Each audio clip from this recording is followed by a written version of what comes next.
Assalamualaikum warahmatullahi wabarakatuh.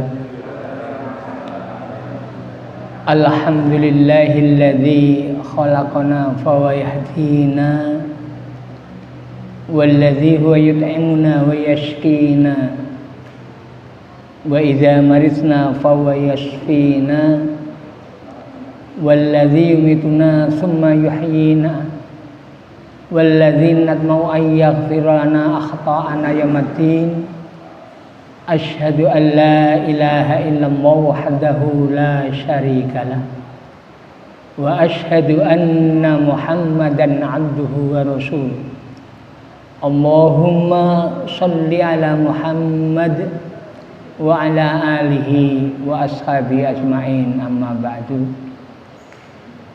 Waqala Allah Ta'ala fil Qur'anil Karim, a'udzu billahi minasyaitonir rajim, bismillahirrahmanirrahim.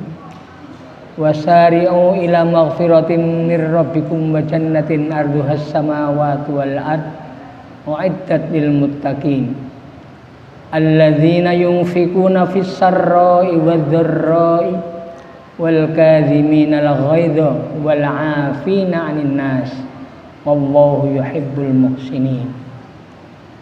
Hadirin rahimakumullah, marilah kita panjatkan syukur kita kehadirat Allah Subhanahu wa taala yang selalu memberikan bermacam-macam nikmat kepada kita, terutama nikmat iman dan Islam serta nikmat sehat walafiat, sehingga kita mampu melakukan ibadah puasa sampai sore hari ini dan kajian pada sore hari ini sampai nanti waktu maghrib.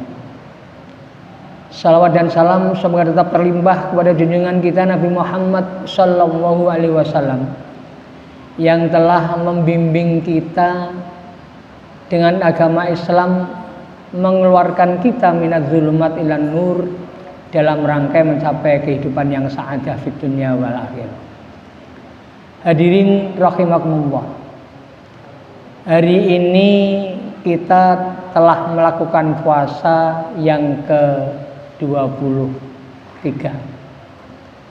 Di dalam puasa ini kita menahan lapar dan dahaga. Di dalam melakukan puasa ini Allah menunjukkan kepada kita, Allah memberikan pengertian kepada kita bahwa manusia itu hidup bukan hanya untuk makan.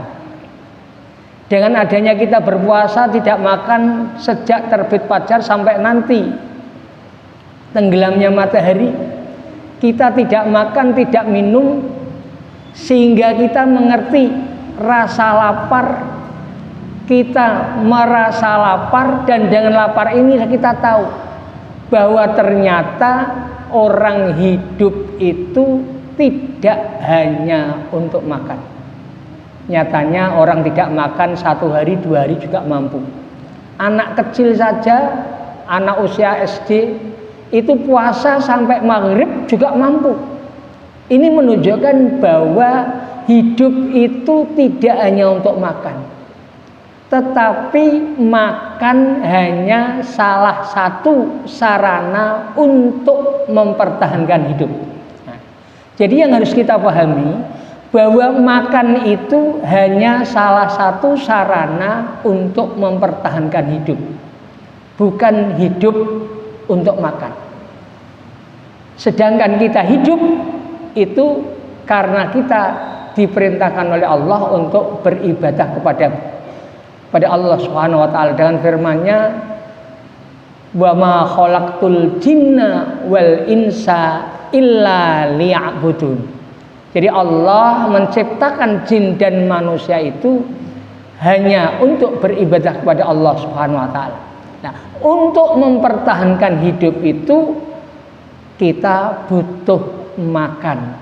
Sehingga makan hanya salah satu sarana untuk mempertahankan hidup, bukan hidup untuk makan. Sebagaimana sifat Rasulullah itu makan tatkala beliau lapar. dan berhenti sebelum kenyang. Sebagaimana juga Allah menyuruh kita, kulu washrobu, makanlah dan minumlah, wala tusrifu, dan jangan berlebih-lebihan. Nah, ini Allah menyuruh kita makan dan menyuruh kita untuk minum, tetapi kita tidak boleh berlebih-lebihan.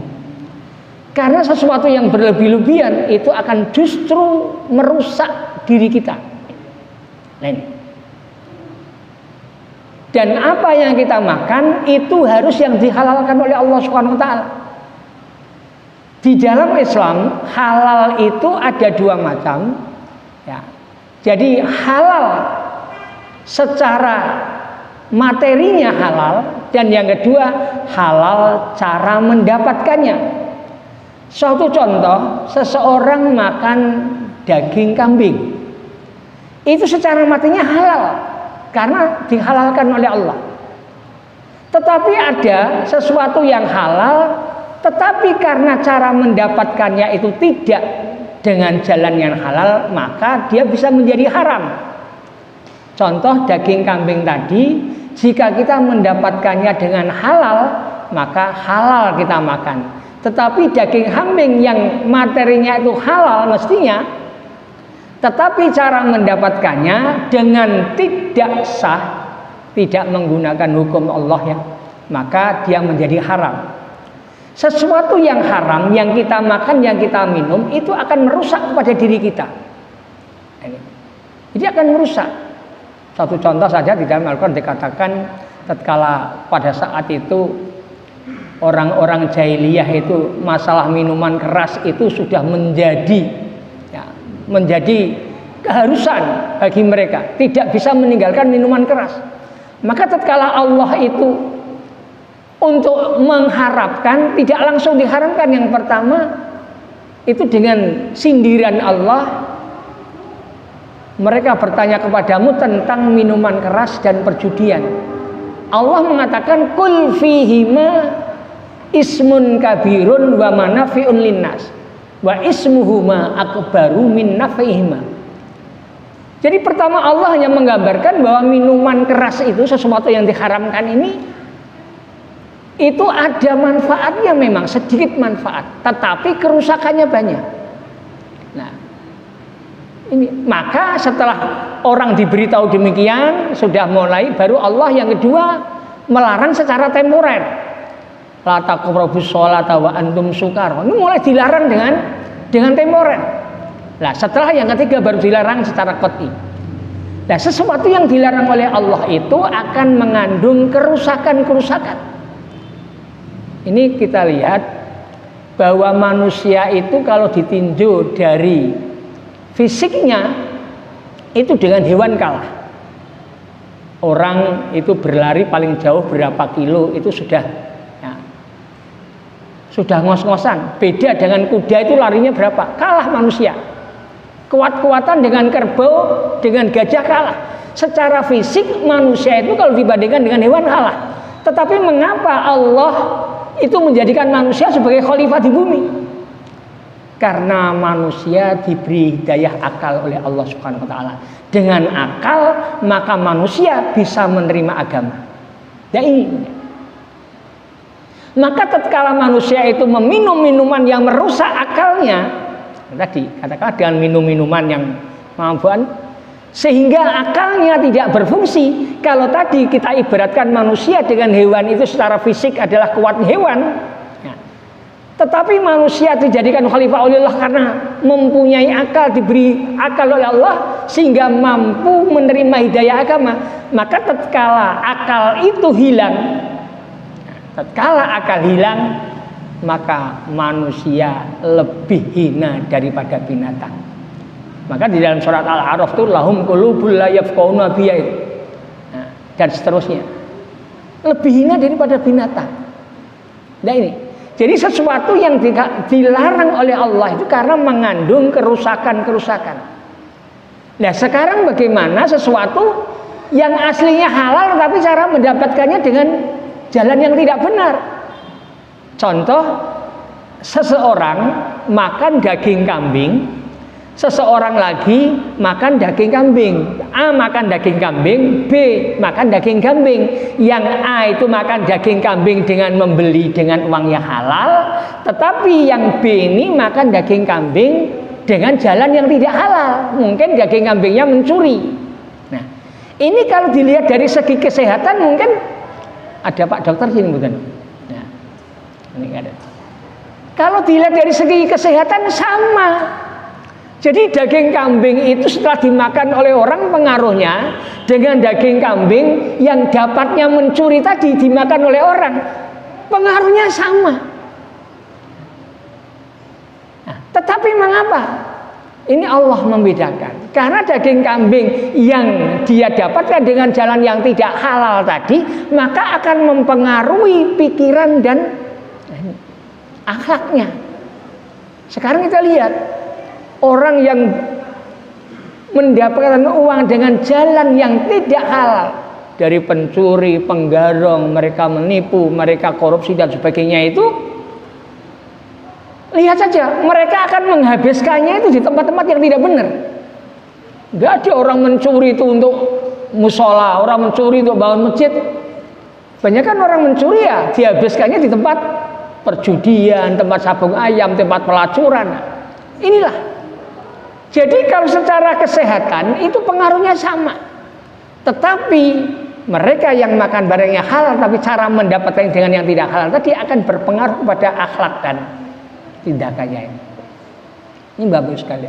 Nah, dengan adanya puasa inilah kita dididik oleh Allah supaya manusia tidak menjadi hamba perut, sehingga hidupnya hanya untuk mencari makan dan makan. Bahkan kadang-kadang tidak melihat apakah yang dia masukkan di dalam perutnya itu halal atau tidak. Nah, dengan adanya puasa kita merasa lapar, kita baru tahu, diberikan pelajaran oleh Allah dan Rasulnya, ternyata orang itu menikmati makanan bukan karena makanannya itu yang enak. Nah, sekarang kita lihat dekat rumah sakit, coba dilihat dokter dan para perawat itu, orang yang sakit itu yang tidak doyan makan diberi makan seenak apapun ya, saya ngentekke sing jaga. Nggih napa mboten? Saya ngentekke sing jaga. Karepe ben mangan enak, ben doyan. Maka kita diberitahu oleh Allah dan Rasulnya bahwa nikmatnya makanan itu bukan karena makanan itu yang nikmat, tetapi karena kita diberi oleh Allah kesehatan. Nah, jadi kesehatan kita diberi oleh Allah rasa sehat, dengan kesehatan itu sehingga menimbulkan rasa lapar. Karena sehat punya rasa lapar. Kalau orang nggak sehat, nggak pernah merasa lapar. Nah, kita kalau melihat di mana itu ya, di di sawah bapak tani yang makan setelah bekerja keras itu kadang-kadang minum saja pakai ceret itu, nggak pakai gelas, pakai ceret, dilonggo saja glok-glok, nikmatnya bukan. Maka sebetulnya puasa itu tatkala kita berbuka itu tidak usah yang neko-neko. Biasanya tidak ada kolak, tidak ada bubur, tidak ada apa-apa ya blab-blab. Tapi tatkala puasa malah diada-adakan. Padahal tanpa diada-adakan pun sudah nikmat. Nah ini. Makanya Rasulullah mengatakan liso ini farhatani. Nah, dua kesenangan, kebahagiaan. Nah, yang pertama tatkala bertemu kepada Allah, yang kedua tatkala dia berbuka sangat bahagia sekali. Maka pakai air putih pun akan terasa nikmat. Ini. Jadi kita diberi pelajaran oleh Allah bahwa makanan itu jadi nikmat bukan karena makanan itu, tetapi kita diberikan oleh Allah kesehatan sehingga kita punya rasa lapar. Dengan rasa lapar maka makanan pun itu jadi nikmat. Nah, ini sehingga kita jadi orang tidak rakus.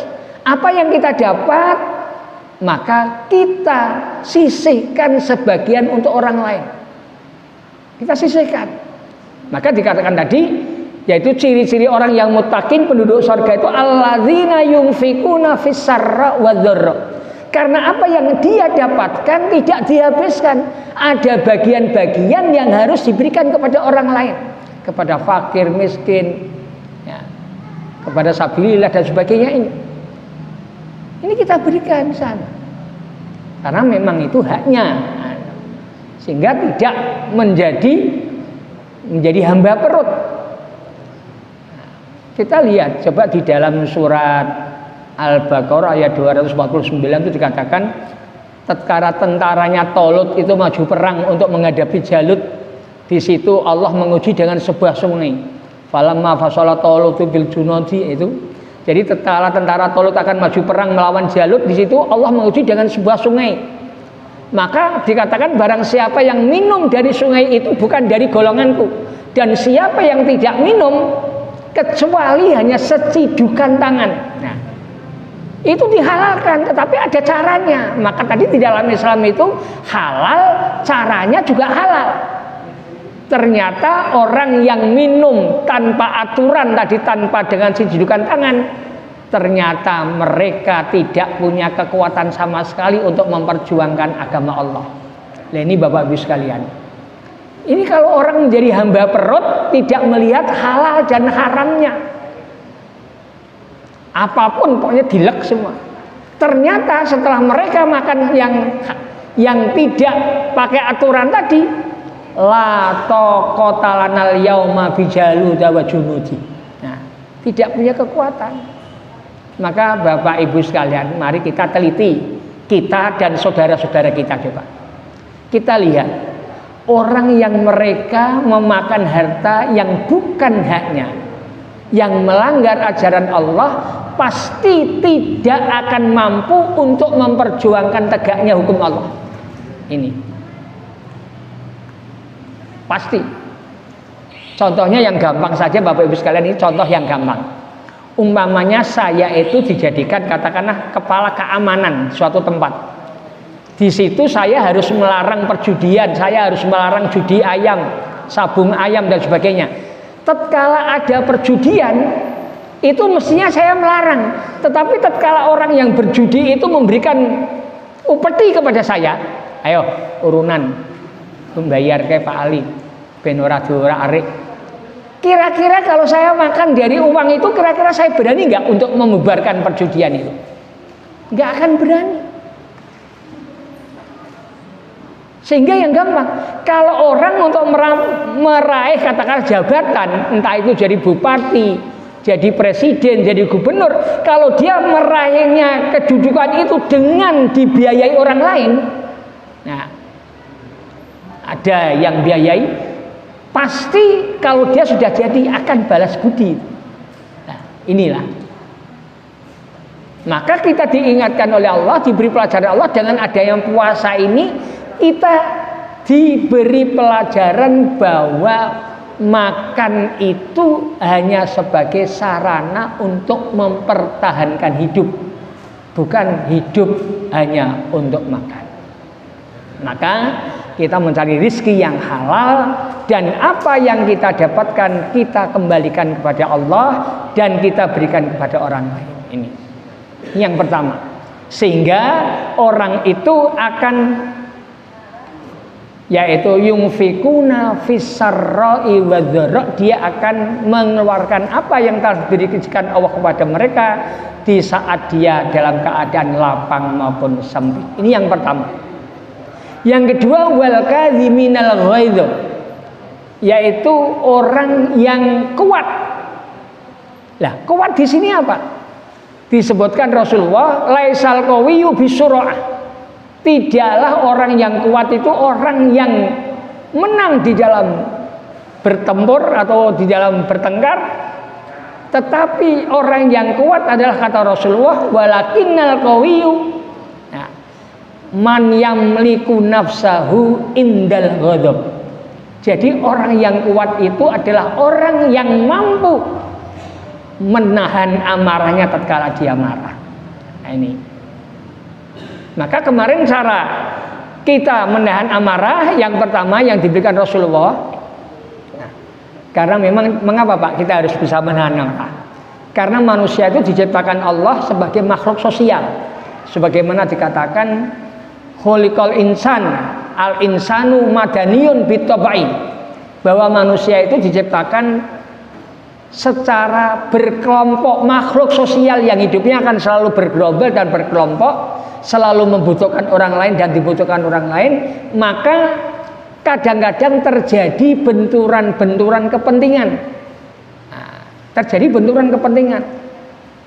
Karena terjadi benturan kepentingan, akhirnya jadilah pertengkaran. Sehingga kalau kita disakiti orang, kita boleh membalas.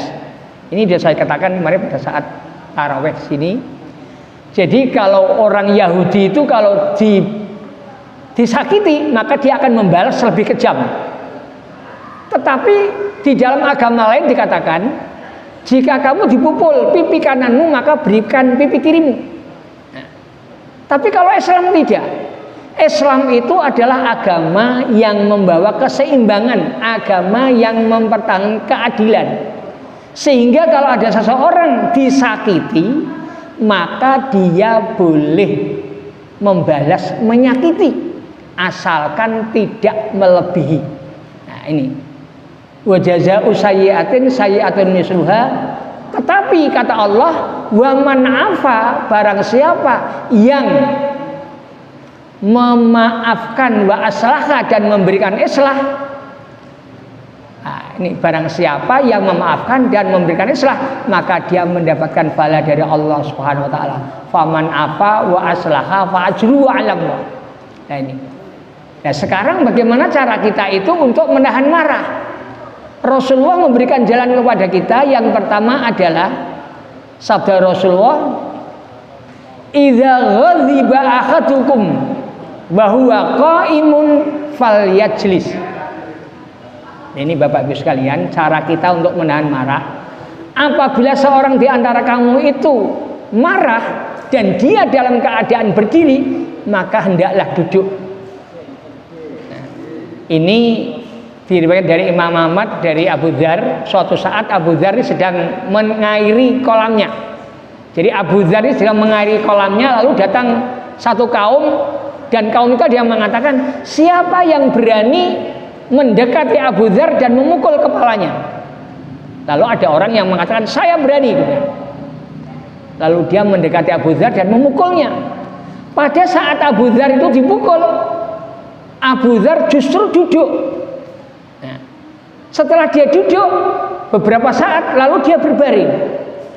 Lalu ditanya, wahai Abu Dzar, mengapa kamu dipukul malah duduk dan lalu berbaring? Dia mengatakan, Rasulullah mengajarkan kepada saya, idza ghadiba ahadukum fahuwa qaimun falyajlis. Nah ini. Hendaklah duduk, tapi tatkala dia duduk, wa in dhahaba, tapi tatkala dia duduk tidak bisa juga pergi, kemarahannya itu falyaztaji, hendaklah dia berbaring. Nah ini yang pertama. Yang kedua, bagaimana cara kita untuk meredam kemarahan? Ini juga dari Imam Ahmad sama, cuma beda. Jadi suatu hari ini ada sahabat, ada para tabi'in ini sedang duduk-duduk. Mereka di rumahnya Abu Wa'il As-Sun'ani. Lalu di situ ada seseorang yang masuk seperti kita sedang duduk begini. Lalu ada orang masuk dan orang itu langsung mengatakan kepada Abu Wa'il tadi, oh junek-unekke sak karepe. Nah, tatkala Abu Wa'il dikatakan sekenyah-kenyahnya tadi, Abu Wa'il tidak membalas, tapi dia justru keluar. Setelah keluar, dia kembali dalam keadaan berwudu. Lalu ditanya, kenapa kok kamu dikatakan sesuatu yang membuat kamu marah, kamu malah keluar, dan setelah masuk kamu sudah dalam keadaan berwudu? Dia mengatakan, bapakku mengajarkan kepada saya, dan itu dari kakeknya, bahwa Rasulullah SAW bersabda, dari sabdanya Rasulullah, inna syaitona, innal ghadaba minas syaiton, bahwa marah itu dari setan. Ini. Wasyaiton khuliqa minnar, dan setan itu diciptakan dari api. Ini. Wa tudfa'un nar bil ma. Nah, sedangkan api itu dipadamkannya dengan air. Fa idza ghadiba ahadukum falyatawadza. Nah, ini cara yang kedua. Tadi Rasulullah mengajarkan kita bahwa setan itu diciptakan, bahwa marah itu dari perbuatan setan, dan setan itu diciptakan Allah dari api, sedangkan api itu tidak dapat dipadamkan kecuali dengan air. Fa idza ghadiba ahadukum, maka apabila salah satu di antara kamu itu marah, falyatawadza, hendaklah dia berwudu. Ini. Nah, jadi yang kedua yaitu wal kadhiminal ghaidha. Nah, kita harus mampu menahan amarahnya, dan yang ketiga kita harus memberikan maaf kepada orang lain, wal afina anin nas. Nah, kita memberikan maaf, sehingga Rasulullah pernah bersabda, jadi jika kita disalahi oleh orang lain lalu kita tidak terima, tadi boleh membalas dalam Al-Quran. Ini Rasulullah mengajarkan kepada kita, tatkala kita masih marah kita boleh tidak memaafkan. Besok dia meminta maaf lagi, kita belum memaafkan boleh. Tetapi setelah 3 malam maka wajib bagi kita untuk memaafkannya. Jadi Rasulullah SAW bersabda, la yahillu li muslimin ayyah juro akhahu fauqa salasi layalin. Jadi tidak halal bagi seseorang muslim untuk menjudakkan, untuk mendiamkan saudaranya lebih daripada 3 hari. Jadi kewajiban kita dengan dilatih berpuasa ini supaya kita diangkat derajatnya dari muttaqin, dan orang yang muttaqin itu ciri-cirinya adalah 1, alladzina yunfikuna fis sarra'i wadh-dharra'i. Yang kedua, wal kadhiminal ghaidha, yaitu mampu meredam amarahnya. Dan yang ketiga, wal afina anin nas, yaitu memberikan maaf kepada orang lain. Demikian, maka dengan puasa ini marilah kita jaga diri kita. Apalagi Rasulullah mengatakan jika kita diajak bertengkar oleh orang lain, maka katakan fa inni shaim, saya dalam keadaan puasa. Dan insya Allah dengan puasa ini kita mampu untuk melakukan seperti apa yang diperintahkan Allah di dalam Al-Quran surat Ali Imran. Demikian, karena sudah masuk waktu maghrib, mari kita tutup dengan bacaan kafaratul majelis.